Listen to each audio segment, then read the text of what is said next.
नमस्कार, स्वागत है आपका हमारे चैनल पर। मैं हूं आपके साथ शिप्रा सैनी।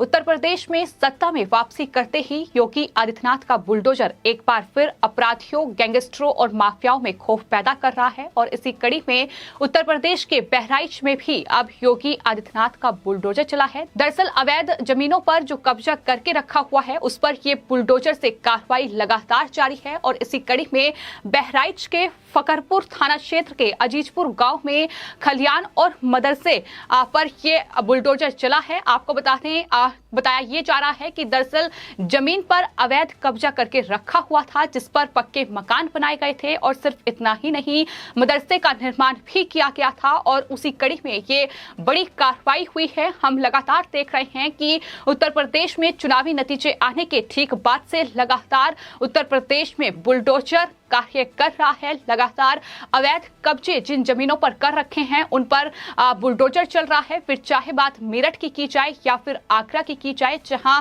मेरठ में एक माफिया की जमीन पर बुलडोजर चला जहां अवैध निर्माण करके रखा हुआ था, तो वहीं आगरा में एक स्कूल का अवैध निर्माण जो किया गया था उस पर भी बुलडोजर चला है। तो लगातार जेसीबी मशीन जो है वो अपना कार्य कर रही है। उत्तर प्रदेश चुनावों में भी लगातार ये बुलडोजर सुर्खियों में रहा, क्योंकि कहीं ना कहीं जिस तरीके से 2017 के बाद उत्तर प्रदेश में माफियाओं पर कार्रवाई हुई है, जिस तरीके से गैंगस्टरों पर शिकंजा कसा गया है, आज तमाम माफिया, तमाम गैंगस्टर्स लाखों के पीछे हैं। उसकी एक बड़ी वजह यही है कि दरअसल सीएम योगी आदित्यनाथ ने न सिर्फ कानून व्यवस्था को बेहतर करने का काम किया है, बल्कि बुलडोजर से जो कार्रवाई इन अवैध निर्माणों पर हुई है वो अपने आप में यूपी की जनता के बीच कहीं ना कहीं सुर्खियों में रही है और एक बार फिर सत्ता में वापसी करते ही, हालांकि अभी तक मुख्यमंत्री की शपथ नहीं ली है, लेकिन कार्रवाई शुरू हो गई है।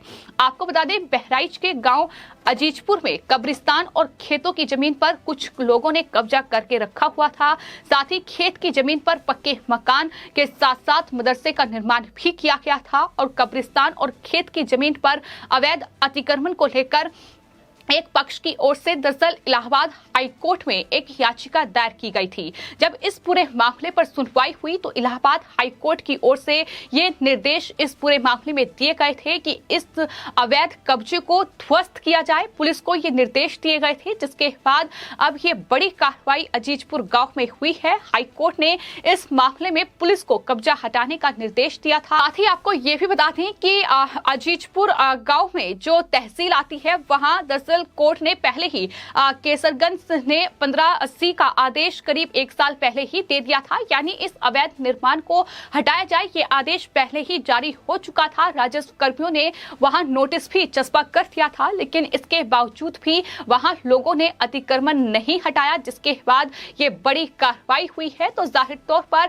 न्यायालय के आदेश पर ये बड़ी कार्रवाई की गई है और जिस तरीके से जानकारी निकलकर सामने आई है, पुलिस ने भी इस पूरे मामले में जानकारी दी है कि तमाम जो पक्के मकान इस जमीन पर बनाए गए थे, करीब आधा दर्जन मकान थे जो बनाए गए थे और जो लोग उनमें रह रहे थे वहां लोगों को बकायदा लाउड स्पीकर से ऐलान किया गया और ये बताया गया कि वो अपने घरों से सामान निकाल लें, क्योंकि ये अवैध निर्माण है जिस पर कार्रवाई होगी, जिन्हें पूरी तरीके से ध्वस्त किया जाएगा। और इस कड़ी में ये पूरी कार्रवाई हुई है जहां इन 6 मकानों को ध्वस्त किया गया है, साथ ही मदरसे को भी ढाया गया है। आपको यह भी बता दें कि कोर्ट के आदेश का पालन करने के लिए मंगलवार को तहसीलदार, साथ ही थाना अध्यक्ष, पुलिस बल मौके पर पहुंची थी। साथ ही आपको बता दें, सरकारी आदेश पर बुलडोजर ने मदरसे के साथ साथ मोहम्मद रईस, रहमत उल्लाह, अब्दुल रहमत, शमसुद्दीन, मोहम्मद जाहिद और डोडे के मकान को पूरी तरीके से ध्वस्त कर दिया। ये पक्के मकान थे जो बनाए गए थे।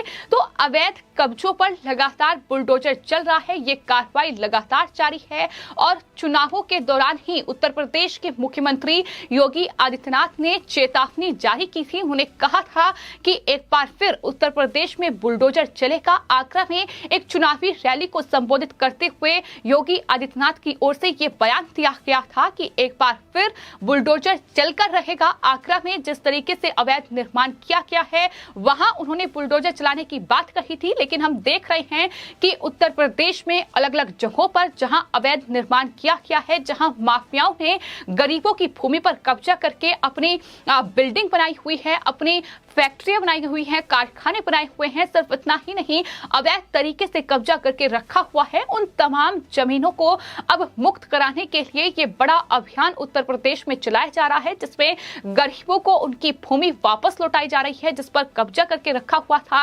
और हम देख रहे हैं कि किस तरीके से उत्तर प्रदेश में तमाम माफिया आज सलाखों के पीछे हैं, फिर चाहे वो मुख्तार अंसारी हो या फिर समाजवादी पार्टी के दिग्गज नेता आजम खान हो, जिन्होंने समाजवादी पार्टी की सरकार में लोगों की भूमि पर कब्जा करने में कोई कसर नहीं छोड़ी। किस तरीके से वहां लोगों को उन्होंने त्रस्त किया है, किस तरीके से गरीबों के घर उजाड़े हैं, ये किसी से छिपा नहीं है। लेकिन आज वही आजम खान सलाखों के पीछे हैं और इस तरीके से तमाम माफियाओं पर कार्रवाई हो रही है, फिर चाहे वो अतीक अहमद हो।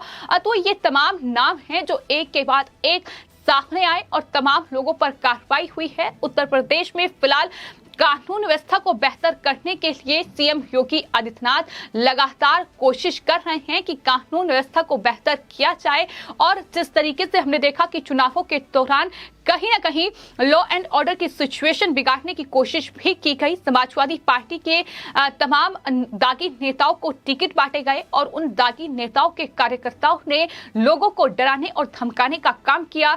धमकी यहां तक भी दी गई पुलिसकर्मियों को कि वो समाजवादी पार्टी की सरकार बनने के बाद उन्हें देख लेंगे। मेरठ से जो समाजवादी पार्टी के नेता थे उनकी तरफ से ये धमकी दी गई कि हिंदू गर्दी ज्यादा छाई हुई है, जब सत्ता में हम आएंगे तो हम देख लेंगे। इस तरीके की धमकियां जब दी गई तो सीएम योगी आदित्यनाथ की ओर से चुनावी जनसभा में साफ तौर पर यह कहा गया कि आजकल जो ज्यादा गर्मी छाई हुई है वो 10 मार्च के बाद उत्तर प्रदेश को शिमला बना देंगे, क्योंकि इस तरीके से धमकियां दी जा रही थी और जाहिर तौर पर कानून व्यवस्था बिगाड़ने की कोशिश की जा रही थी। लेकिन फिलहाल हम देख रहे हैं कि 10 मार्च चुनावी नतीजे सामने आए। उत्तर प्रदेश में एक बार फिर बीजेपी प्रचंड बहुमत से जीती, 273 सीटें बीजेपी ने हासिल की। उसके बाद योगी आदित्यनाथ ने अभी तक मुख्यमंत्री की शपथ नहीं ली है। 25 मार्च को शपथ ग्रहण समारोह होगा, लेकिन कार्रवाई शुरू हो चुकी है।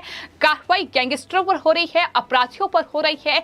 तस्वीरें वो भी सामने आ रही है जहां के तमाम उत्तर प्रदेश में जो कुख्यात अपराधी हैं, गैंगस्टर हैं, वो खुद थाने पहुंच रहे हैं और सरेंडर कर रहे हैं। वो कह रहे हैं कि हमें गिरफ्तार कर लिया जाए, हमें गोली ना मारी जाए। तो इस तरीके की तस्वीरें ये अपने आप में बयां करने के लिए काफी है कि किस तरीके का माहौल उत्तर प्रदेश में है, किस तरीके से कानून व्यवस्था को बेहतर करने की कड़ी में मुख्यमंत्री योगी आदित्यनाथ कार्य कर रहे हैं। और दूसरी ओर माफियाओं के ठिकानों पर चल रहा बुलडोजर इस बात की गवाही दे रहा है कि अब कोई भी माफिया जो है वो इस तरीके से भूमि पर कब्जा नहीं कर पाएगा, वो गरीबों की जमीनों को नहीं हड़प पाएगा। वो इस तरीके से जो कब्रिस्तान की जमीन है, जो सरकारी जमीन है, जिस तरीके से उस पर कब्जा करके रखा है समाजवादी पार्टी की सरकार में या फिर बहुजन समाज पार्टी की सरकार में, उन तमाम जमीनों को पर जो कब्जा किया हुआ है उसे हटवाने का काम लगातार जारी है। फिलहाल मेरठ और आगरा के बाद बहराइच में ये बड़ी कार्रवाई हुई है, जहां खेतों की जमीन और साथ ही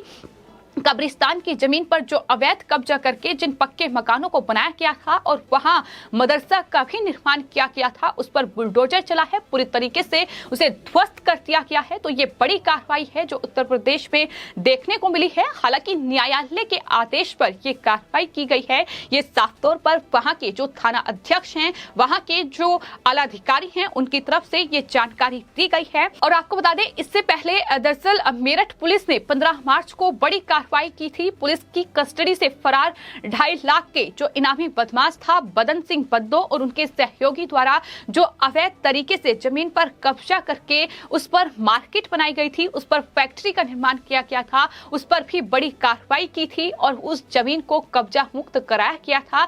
यानी माफियाओं में आज खौफ है, अगर वो किसी की जमीन पर कब्जा करते हैं तो जाहिर तौर पर प्रशासन बकसने के मूड में नहीं है, क्योंकि ये मुख्यमंत्री योगी आदित्यनाथ बात का साफ तौर पर आदेश है कि अगर इस तरीके से कोई मामला सामने आता है, अगर इस तरीके से कोई अपराधी खुलेआम घूमता है तो जाहिर तौर पर उन पर कार्रवाई होनी चाहिए। और बार बार उत्तर प्रदेश के मुख्यमंत्री योगी आदित्यनाथ की ओर से ये कहा गया है कि उत्तर प्रदेश में अपराधी या तो अपराध छोड़ेगा या फिर उत्तर प्रदेश छोड़ेगा। तो कहीं ना कहीं ये तस्वीर साफ तौर पर अब सामने आ रही है, जहां एक तरफ गैंगस्टर थाने पहुंचकर खुद को सरेंडर कर रहे हैं और दूसरी तरफ माफियाओं के इन ठिकानों पर बुलडोजर चल रहा है। फिलहाल आपकी इस पूरे मामले पर क्या राय है, हमें कमेंट बॉक्स में जरूर लिखें और चैनल को सब्सक्राइब करें। धन्यवाद।